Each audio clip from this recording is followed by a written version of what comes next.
Welcome to the 126th Air Refueling Wing Town Hall. I'm your host, Master Sgt. Brian Ellison with the 126th Public Affairs Office. We're joined today by the Wing Commander, Colonel Tom Jackson, and the Wing Command Chief, Chief Master Sgt. Christina Rizzo.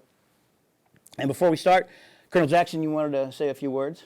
Yeah, so welcome to 2022, everyone. Just wanted to give us, we haven't done this in a while, so I just want to give you a quick overview and review of what we did in 2021, a short outlook into 2022, and then we're going to have a few questions and answer session here with my friend Master Sergeant Ellison and the Chief. So quick review, if you look back a year ago today, we had no vaccine. Case numbers were pretty high, just like we are today, and we were looking forward to getting a vaccine out and looking forward to what 2021 was going to bring us here at the 126th. And fast forward through a large force readiness exercise, a major inspection of the large force readiness inspection, then followed shortly thereafter by a unit effectiveness inspection, which you folks just knocked it out of the park. It was unbelievably impressive. Followed shortly by getting right back into our nuclear generation exercises and planning. Lay on top of that, in 2021, we had a large number of folks deployed for COVID support last year for about 9 months, doing the COVID testing and vaccination sites all the way around the state. On top of that, we got our 10th Air Force Outstanding Unit Award, our third in a row Distinguished Flying Unit from the Air National Guard, which puts us as top 5 in the Air National Guard of all 90 wings. And oh, by the way, we're the only air refueling wing that's done that. On top of that, we've gotten kudos on multiple other areas, including individual, team, and unit level awards throughout the wing. So 2021 was just absolutely exceptional. And I want to thank everyone for all the work you did, because it's not just that one time you did it. It took a lot of time and years of effort to get there. And I tell you, it was an exemplary year, that's for sure. So here we are, 2022. It seems like a repeat of last January. We're starting over again with a high case count, but now we're 95% vaccinated in the wing, and a few more catching up there. Across the county and the region, the numbers are getting pretty high with the Omicron and all that kind of stuff, but by and large, everyone's getting through it. We have some cases here, of course, but nothing major. Just cold, sniffles, that kind of thing, so kind of normal stuff you're getting from Omicron. And still looking forward to what 22 is going to bring us. We have a couple deployments planned with Security Forces, Operations Group, and Maintenance Group. They'll be heading out here coming up just next month, actually, for Security Forces.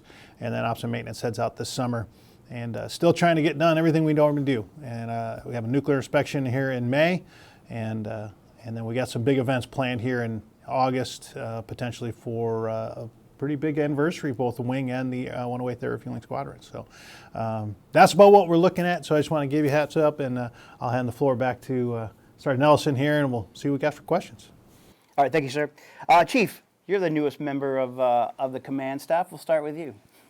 How do you see, as a senior enlisted advisor, how do you see your role in the wing? So I believe that the command chief is there to support the commander's ideas, decisions, and to promote, basically to promote the development of our enlisted force. And doing that by, going back to the basics on skills training, making sure people have the resources that they need to do their training for readiness, the professional development. I actually, when I get emails from the Guard Command Chief, then I forward those emails, and within those emails are lots of development opportunities. So coming up, we have a Enlisted Development Seminar that will be on Saturday of UTA. And then also his first podcast, just like your podcast, he's going to have his first podcast in the middle of January. So try to promote that professional development and different courses and help people really to inspire and provide opportunities for all our airmen. Okay.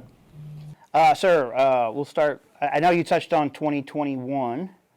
Last year on the Roll Call podcast, I think you said that was your first year of command was like running in water or something, running underwater or backwards maybe, you even said that. Your second year of command, how was that different from the first? I would say I'm used to the water now, but it hasn't gotten any more shallow. Let's put it that way. I will say that the first year was tough because it was so new. There were so many new things. You walk into a new job and you have all that, the new things. The wing command is different. I'd never done that. So it was having to learn that job on top of a completely new thing, meaning a pandemic, was exceedingly difficult. And obviously with the rapidly changing guidance and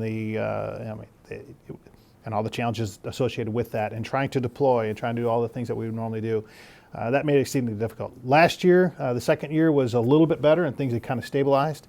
As far as operations go, we were able to, last summer, turn the corner, so to speak, and work a little bit better toward back to the basics, like the chief said, and let's get back to what our job is here in the wing. You know, our job here in the wing was, we're an operational flying wing. We're not a COVID response wing, and that's the thing is. So trying to get back to the basics to get everybody back on target with getting the job done. Then of course the mandates came, added another layer of challenge on top of that, and now the Omicron variant. So it's a constant moving target that has been not only a challenge for myself, trying to kind of take all the guidance and the available information out there and make sure that the team and all the membership in the wing is fully aware of what's going on, but then managing all the issues that are associated with that. So it's been difficult, and I tell you, the additional challenges that are out there have not made it easy. And I want to give thanks to not only to the membership that are sticking with us and staying with us and being in service, to those that are new to the wing, that have decided, even through COVID in the last 2 years, have decided to raise their hand and swear into the 126th and join service to the United States. That it's just impressive. But to those that lead, whether you're a first sergeant, an office chief, or a commander, the leadership in crisis is truly the test of leadership.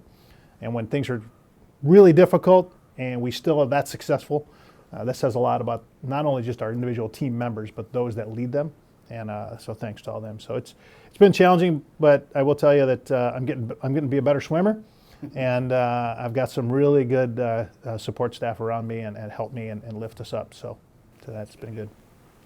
You touched, like I said, you touched on 2022. How do you see this year changing now that we're kind of shifting out of a pandemic in a sense? How do you see that shifting as far as maybe the mission goes? So I think I'm starting to sense a little bit of a shift, not just in the general public and with some of the things I'm hearing and reading is that we're moving away from the pandemic into more of an endemic time. In other words, it's here to stay. And if Omicron doesn't tell you anything, it's getting to be more like the flu than anything. So that being said, that I look at that as an outlook of stability, and that now maybe we can move toward some more consistent guidance, some more consistent application of rule sets and operations, because we need to learn how to operate within that. We need to learn to operate as much with the COVID issues as we do with the flu, as we do with China, as we do with flying hour budget being cut by 25%, an operational budget being cut by another 10 or 15%. Those things are all constraints that we have to operate in. So when I look forward to 2022, I look that we're going to have 100% of the force vaccinated at some point, and that is providing some level of protection from at least death, right? But we know people are still getting sick. But we can operate through that. We've proven we can operate through that, and we're going to have to continue to do that. And just do it safely, just do it as best we can. And then as we move forward, get back on mission. Get this nuclear operational inspection out of the way, and then we deploy our ops and maintenance teams and deploy our security forces teams and get back into the normal routine of what we do as a wing. So I'm hoping that things are a little bit more toward like what we were in 2019. We'll never be back to where we were. This is a new way of doing business. I think it's here to stay for a while, and but I think we're a little bit more stable now than we were before. Chief, you said there's an enlisted seminar coming up this Saturday. What is that going to cover? Do you have the Do you know exactly what that's going to cover? So no, exactly. Okay. It is on leadership. Okay. So I believe it was leading for the first time is the subject Okay. area, but actually the contents of it are not revealed. Okay, that's fine. Yeah. But we'll find that out Saturday. It's at 1 o'clock. And there's a Zoom link and everything that I sent out in the last month's email, and I'll send it out again prior to this UTA. Okay. Which brings me, you mentioned Zoom, Chief, this weekend UTA, with the Omicron variant really spiking here in southern Illinois and the eastern side of Missouri. How is that going to affect this weekend's drill? Are you putting any protocols, sir, or preventative actions that are going to go in place for this weekend? So I'll kind of revert back to what I said before. It's an active and present threat. Okay. We have to operate around it, and we're going to operate through it. We're going to continue to exercise this drill weekend. We're going to generate airplanes like our plan was. However, I have basically encouraged and directed all the commanders and leaders and the chiefs to, be smart about how they operate. If you have members that are sick, obviously they don't come to work. If you have folks who can't come in because their family member is sick, then coordinate and do a rescheduled drill. It's not I'm not going to force people to come to work if they're not really ready to come to work because they got other issues going on. But at the same time, the wing has to prepare for our mission. And we're not preparing for the inspection. We're just making sure that the full wing is operational and ready to go for our nuclear support mission. So we're going to continue doing that. We're going to take all safety precautions that we possibly can to make sure we can protect the health of the force, whether that's testing, mitigation procedures like separation, kind of keep people out spacing a little bit, obviously personal hygiene, all those kind of things. But and then really, just make sure individuals are really taking care of themselves, making sure they're really getting a real good look at themselves before they come to work and say, am I having any symptoms whatsoever that make me question whether or not I should be around other people? And if the answer is, I got a little bit of sniffles, not sure why, well, then just stay home. Reschedule that drill, do it another time, and we'll work around that. So I fully expect to have a certain percentage of folks not able to come to work this weekend, and that's fine. We learn to operate that way, and just like in the real world, if we had to execute any mission tomorrow, there are certain folks who just won't be able to participate for multiple reasons. And we just have to operate without it and then just keep moving forward. That's why we have the teams that we do, and that's how, folks can do your job when you're not here, and folks can do my job when I'm not here. Right. And we just have to make sure we have someone that's fully capable to pick up the reins and run with the football when needed. So, Chief, what are some things that the senior enlisted can do to help junior airmen progress in their career? So mentorship is vital and important. Mentoring our airmen to the best of their ability, to provide them the resources to develop, are things that we need to be doing on a daily basis across all ranks. So we currently have 6 or 7 A1Cs in the wing that have bachelor degrees. Wow. Which is amazing. We get the training roster from our training office every month, and each month I'm amazed to see the amount of education that our airmen are even coming in with. But really to work with the airmen individually, to mentor them, if they're not the mentor, then to find another mentor for them, and encourage growth in the mentorship program that we have. And we have lots of resources for airmen from the education office. We have Chief Hinkle, who is our HRA, provides a lot of great training in conjunction with Miss Linda Shue, who's the Director of Psychological Health. They do various trainings, resiliency training and the emotional intelligence training.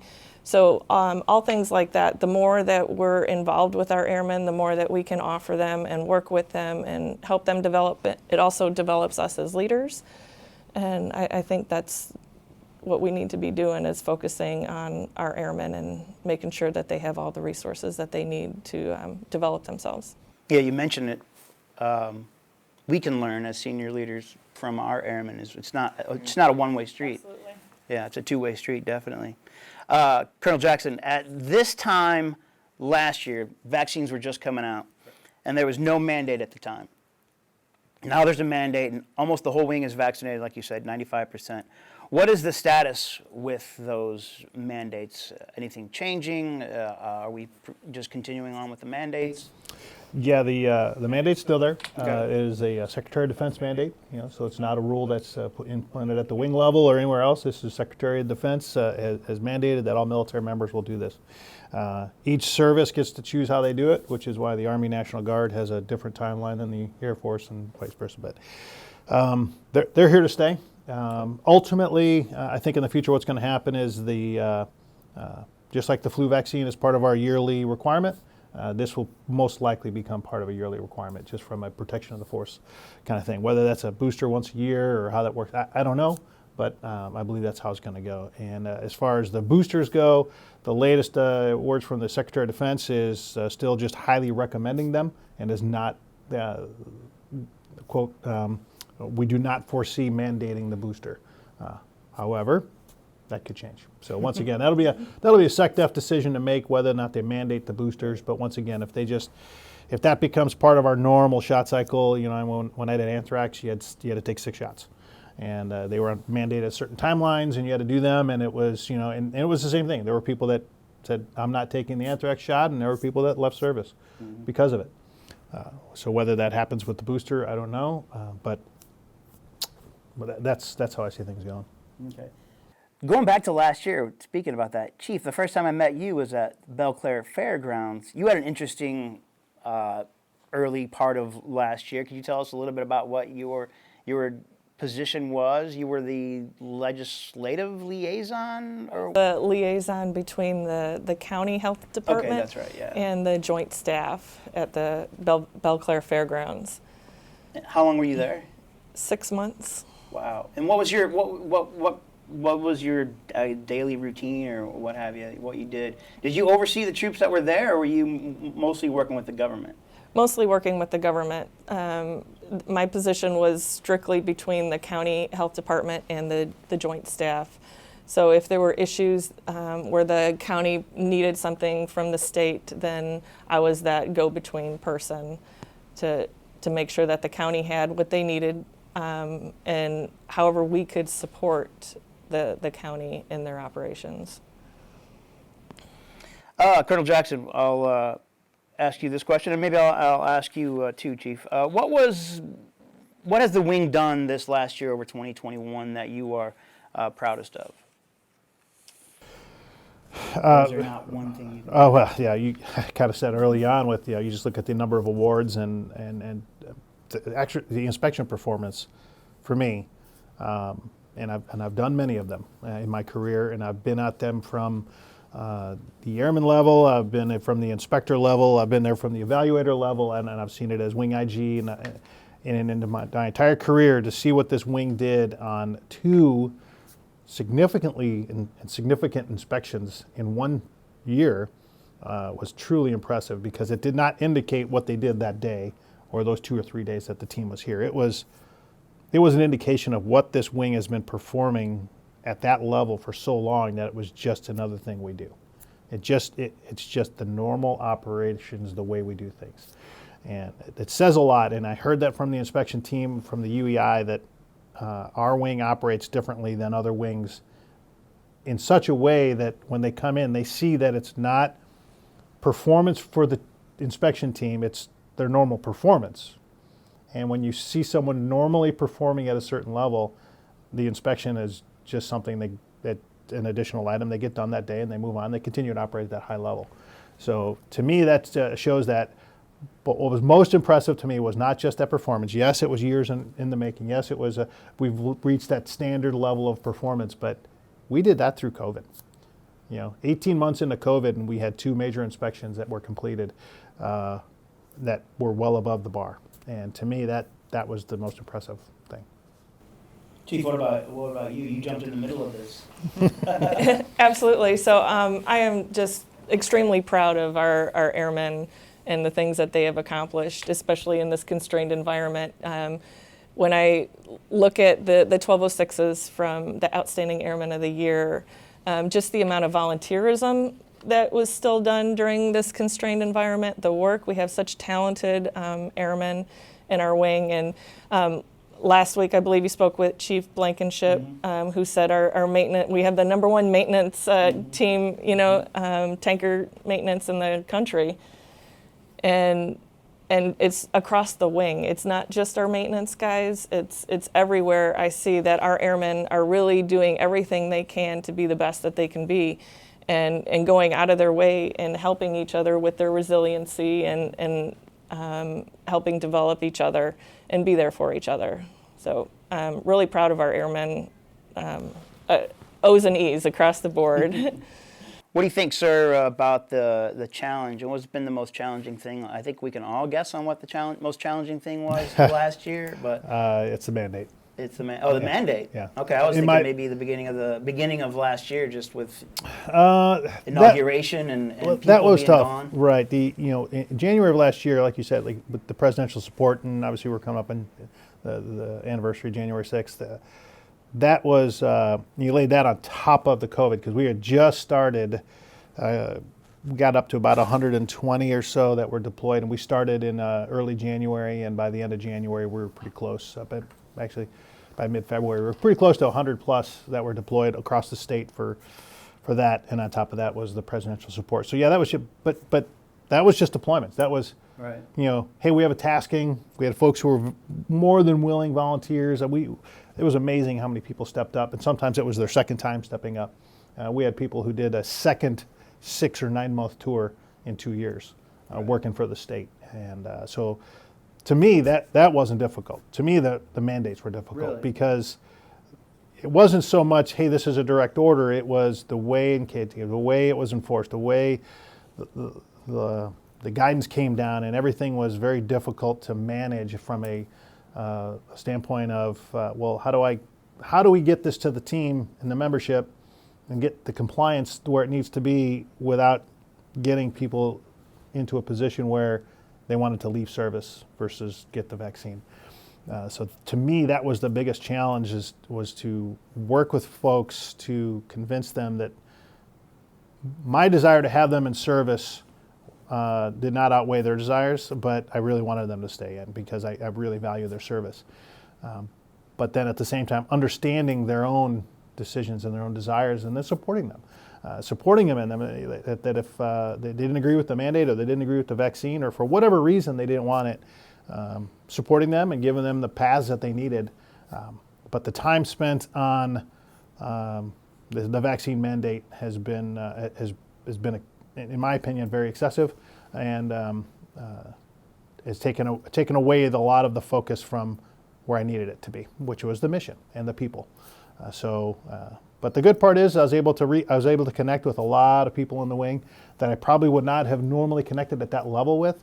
A much more personal level, a much more interpersonal communication, and getting together with folks and really finding out what their deeply held beliefs were and why, and getting to understand the real reasons on what their challenges were. So for me, that's been more difficult than anything.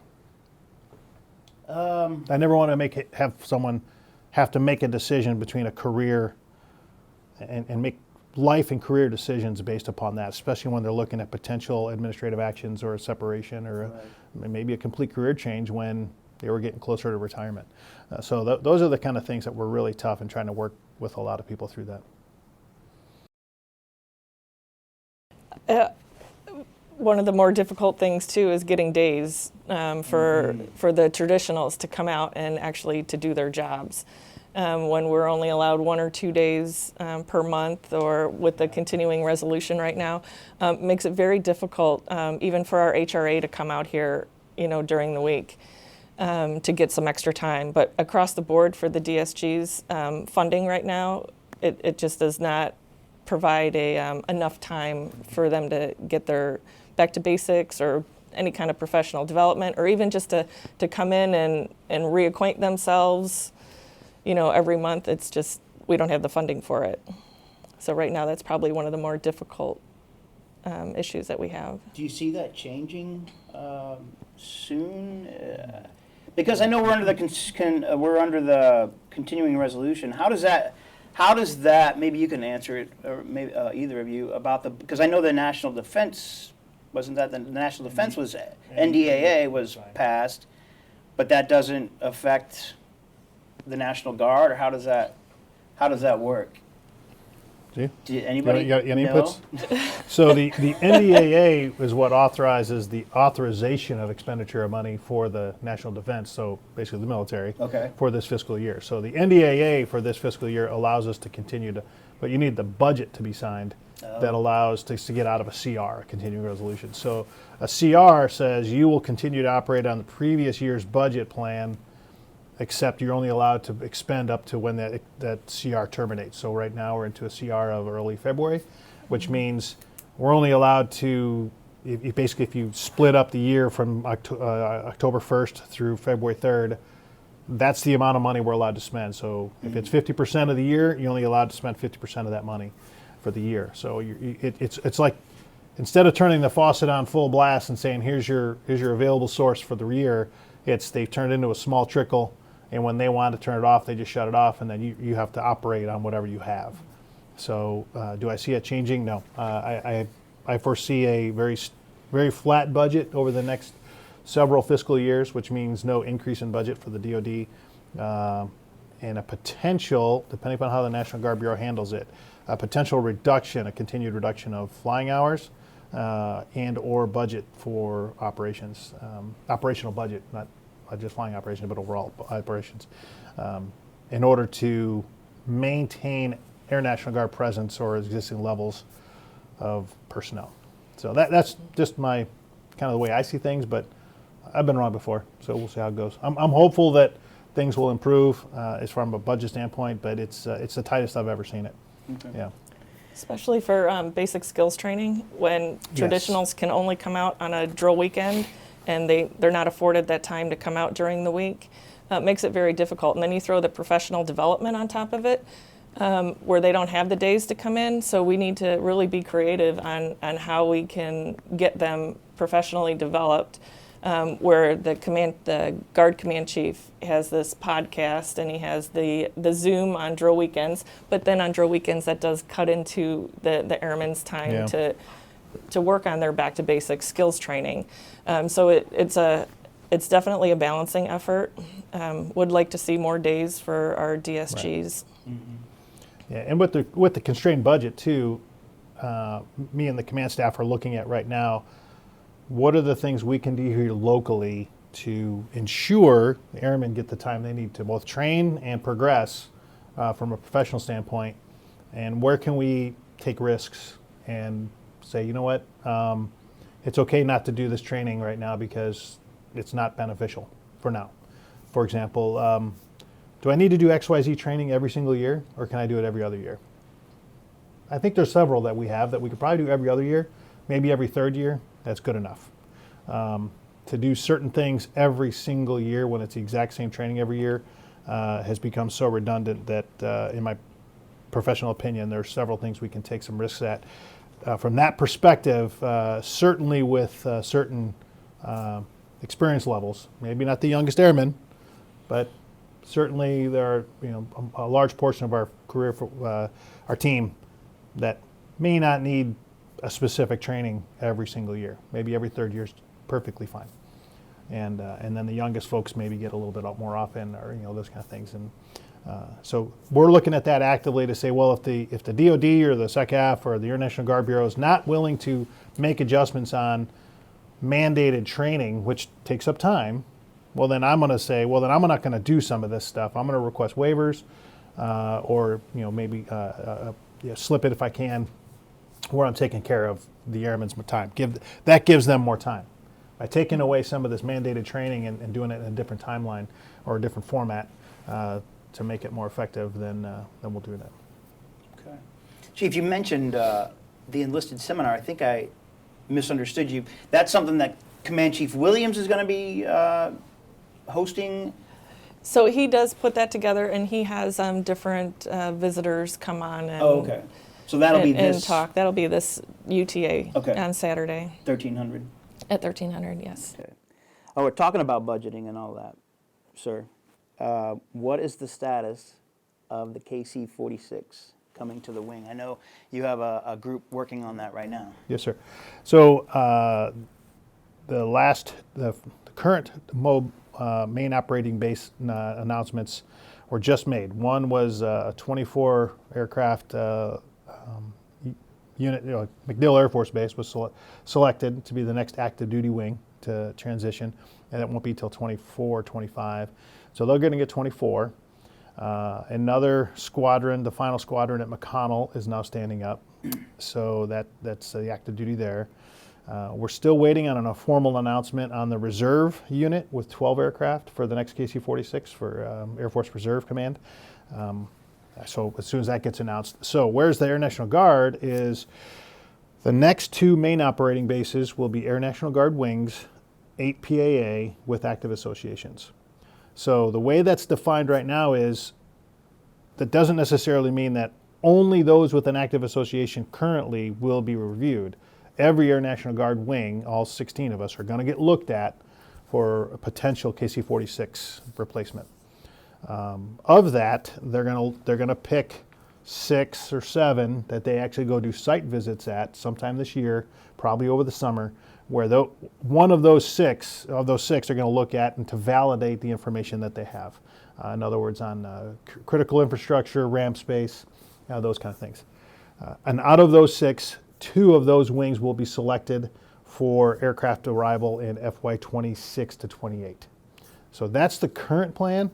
And as far as the 126, we are currently working on the information development and answering the questions that are required to provide to the National Guard Bureau, because National Guard Bureau is going to be the one making the selection on this through the SECAF and with inputs by the Air Mobility Command and those kind of things. So we're actually putting together, if you want to call it, our proposal package. Basically, what does the 126 have? What are our capabilities? And how can we support the KC-46 if it gets assigned here? So we're putting that package together. We are, like you said, we have a team together already. It's called a Program Integration Office, and we've already initiated that. And it was just to kind of get all that information, take a look at the previous wings that were selected and wings that are operational. We did a visit to Pease Air National Guard Base up in New Hampshire. Had an exceptional tour, got a chance to really get our hands on the airplane and get in the airplane and see all the structures and the buildings and then hear all of the lessons learned from that wing was truly eye-opening to know exactly what we needed to do to be better prepared, not only for the selection process, but that if we do get selected, that we will be further ahead than other units that once they get announced that where they are. So timeline, I foresee sometime this summer getting a site visit, and then about this time next year potentially getting notification of who those 2 units are going to be. So, okay. And I think the 126 is very well positioned. So we'll have to see how it goes. Chief, what are some good resources to help airmen further their careers? I know we talked a little bit about maybe coming in, trying to get some days to come in, if that's available, but there's other resources out there. There are other resources. We have lots of resources. The first resource is obviously going to your first sergeant, to your supervisor, and utilizing them. They have a wealth of knowledge themselves. We have our HRA and Linda Shue, Director of Psychological Health. Something that you and PA helped us set up was the Air Force Connect app, and we have a wing page on there that with a calendar that gives information. There's a first sergeants group, and each group can create their own page from that, and I think that's been very helpful. We have one for the chiefs group and for the first sergeants group as a way of kind of spreading that information. So social media is also a good resource used correctly. You have all your podcasts that you had come out with. Airmen and Family Readiness has a page out there. Leadership University on Facebook is very good. Has lots of resources regarding leadership. And then just knowing your foundational competencies and how to better build your skills. That's all on my Vector, and again, the Air Force Connect app can really help with that. Kind of streamlines all the resources together. I tell you, there are more resources than she nor I or any of the command staff or any first sergeant could ever present to any member. Military members today have access to more resources for development than they've ever had in my entire career. I'm coming up on 33 years, and I've never in my life in the military, and I'm the type of person who actively seeks things to do and learn and grow.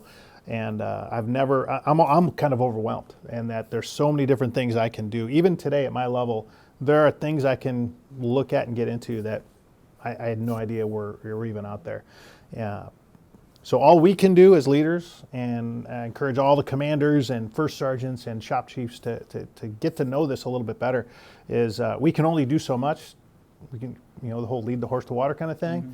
We need every airman and every junior officer to be proactive and take that step to go, hey boss, what do I need to be doing? How am I doing now, and what can I be doing now or in the future to get myself prepared for your job? Right. Hey, I want to be the PA chief someday. How am I going to do that? And if the members don't come to us, we can't go to our 900 members and individually and counsel every single one every single day. But I will sit and talk with all 900 of them if they ask me the question and say, how can I get better? I'll spend that time. You better believe I will. So we will always push out everything we can, and sometimes it might seem like there's a lot, but we really encourage every single member to take the time to take advantage of it. Grow. There's so much opportunity to get free education that you could put on your personal resume for your private jobs. It's amazing. It's truly amazing. And even for the CCAF, we have so many individuals, airmen in the wing, that probably have all their requirements filled already. And the past 2 drills, we've had classes on how to get your CCAF degree, how to get your transcripts from your school to the CCAF, and had some individuals, that presented that. Sergeant Williams and Sergeant Leiter, Sergeant Schaefer from the training office, they all dedicated their time to help members get their CCAF degree. And some of them had no idea that they were even eligible for their CCAF degree. So sometimes it's just that knowing and communicating with your airmen daily. What are their needs? What are their wants? What are their career paths? But we have lots of resources in the wing and training opportunities. I will say, and this goes for everybody, and I've been saying this years and years and years, is that the days of the old Air National Guard, where everyone stayed till age 60, and officers stayed till their 28th year as a lieutenant colonel, and that kind of stuff is going away, especially now with more AGRs. But since they're not staying as long, people need to be prepared for that next level maybe sooner than they thought. And you need to be prepared to walk through that door when the door opens. So when an opportunity presents itself, it's really important for people to be ready to walk through, which means you need to take the step early to, do I have all my requirements for a CCAF, or do I already have a degree but it's not on my record? Well, then maybe you need to get that in there. Mm-hmm. If you are a captain and haven't done your SOS yet, but you're eligible for major next year, you're late. You're well behind the power curve. And same thing with NCO Academy or senior. If you haven't done those things to have that box checked to be ready to go to that next step, then you're behind. Because just a few short examples, Lieutenant Colonel Mike Mahalik, our CES commander, our CE commander, was recently selected to be the Chief of Staff, Director of Staff for the Air National Guard in Illinois. So he is now moving off his CE commander position. He's going to get promoted to 06 because he had prepared himself well in advance and got selected for a senior staff position. He's going to get promoted, and that opens up a vacancy here in the wing, and now we're going to be advertising for a new commander. As that person, whoever gets selected for that, they might open up a position. So it reverberates down. It's not just a single position. Our maintenance squadron commander position, Major Dan Reed, got selected for a position down in Texas. He has now left our wing, and he's moved on. Chief DeBusk, who was supposed to retire, we needed his help So we moved him over to the supply chain to be a chief over there, and selected Senior Master Sergeant Dave Lorig to be the FSS chief. All of these positions reverberate 2, 3, 4, 6, 10 levels down. Because as a senior moves into a chief position, another master needs to move into a senior, and then that master might open up. And next thing you know, you have an A1C position opened up that the recruiting gets to hire. And that's where we need to get ready. So being prepared for that next step, and I can tell you from my personal experience, by me getting my PME done at certain times in my career, I was sometimes the only person qualified for that next position because I had my things done. So prepare yourself, be ready, but not just box check. Right. It has to be a whole airman concept. It has to be, you might be a paper tiger with all kinds of great documents and all kinds of different certificates and degrees and training, but you just don't know how to deal with people. Well, let me help you work on that. Let's work on the people skills. And then you won't be a paper tiger, you'll be a true leader. And that's what we need. We're getting close to wrapping up. I just wanted to ask you both, what are your goals for the wing? What do you see ahead for the wing, and what you'd like to see the wing maybe accomplish this year, if we haven't accomplished everything already? So this year, back to the basics routine is, once again, I'm kind of putting pandemic, endemic response operations as just one of the things we operate with. So that being said, is execute the mission that we have to execute. So we have folks deploying. We have, as expected, I got my first 5 COVID taskings today for COVID response in the state. So getting our normal missions done, but really taking care of our folks. And my goal this year is to take another step toward. I've been in my position for a little bit now, so is who is being groomed for not only my position, but Chief Rizzo's position and the group commander's positions, and because we're all in a continual process of improvement and growth. So growing our bench and growing our leadership teams, we have, like I explained earlier, with different commander positions opening up and different other positions opening up, is how big is our bench and how strong is our leadership team to be able to fill that from within. And I want to be able to always grow from within. That's the best way to do it. The people know the mission, they know the people, and that's the best way to do it. So my goal this year is to execute the mission again at the highest level, build a successful KC-46 proposal that meets muster. We get the visit, and then ultimately by the end of the year, we get notified that we are one of the 2 that gets selected for KC-46, because to me, that is the wing's 30-year plan. I know I won't be here that long, but I know the wing needs to be there. We're our 72nd anniversary as a wing, 95th anniversary as a 108th Air Refueling Squadron. I want to get to 130. So in order to do that, we need to innovate. We need to be part of that culture of how can we operate this airplane in such a way that the Air Force needs it. So that's what we want to do this year. Chief. So some of the goals that I have for the wing is that all the airmen have the opportunities that they want. For airmen, the top 3 council, the Rising 6 council, really to be a part of those and involved in those councils, I think is important. Really want to encourage all the airmen to get out there in officer councils, or because that's where their voice is heard, so they can talk to their peers, they can mentor each other. Really kind of get those motivated again, the different councils. Back to basics, again, it goes with funding. How much funding are we going to have to bring people in to develop them, and encourage the different development, because it's important at a strategic level. We need them to be able to strategically think to move up into these other positions that we're going to have vacant. We're not going to be here forever. Like I said earlier, a couple of our airmen, they have bachelor's degrees already, which is incredible. I think we have a couple that have a master's and one that has a doctorate degree. Wow. In our enlisted force. So that's very competitive as they start submitting packages to do different development opportunities. Their education makes them a little bit more competitive.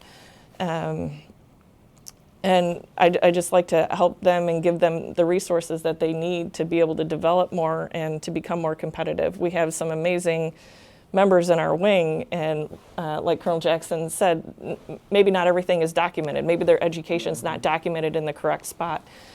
For the Senior Enlisted Joint PME, very important that our leaders are familiar with that and have completed that to be competitive for different development opportunities.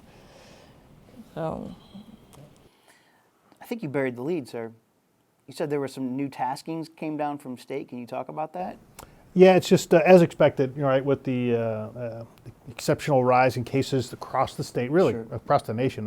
If you look at the graph of the entire nation, I think the Colorado Rockies above 10,000 feet are the only place that the Omicron's not hitting because nobody lives there. But yeah, across the state, they're just looking for some help at the Joint Force Headquarters to, once again, the Joint Force Headquarters and the Department of Military Affairs for the state of Illinois has been a huge win for the state of Illinois. And the governor has got a newfound respect and love for the National Guard, both Army and Air, and what we've done for the state of Illinois over the last 2 years. So really, Joint Force Headquarters is looking for some help on some taskers just to help with administrative type stuff, tracking cases, tracking supply stuff throughout the state. So it's just 5 numbers, 5 people that they're looking for, and it's across the state. It's not just our wing, but it's across the state. So, but that's usually how it starts. It's usually how it starts is they start with a couple, and then you need a couple things here, and then they're gonna, hey, let's set up a couple testing sites, and as the chief can attest, we do it exceptionally well in the state of Illinois. So I don't know if that's going to happen or not with this. We'll have to see. But Okay. I'm always prepared. I just talked about this yesterday to some folks. I said I'm surprised I haven't seen any taskings yet. And it's really just an ask. They're just looking for some folks to help up there right now. Okay. All right. Thank you, sir. Thank you, Chief. Thank you for joining us for the 126th Air Refueling Wing Town Hall. I'm your host, Master Sergeant Brian Ellison. Make sure you join us online as well. Like our Facebook page, our Instagram. You can see what's happening around the wing. And as Chief mentioned, she mentioned the Air Force Connect app.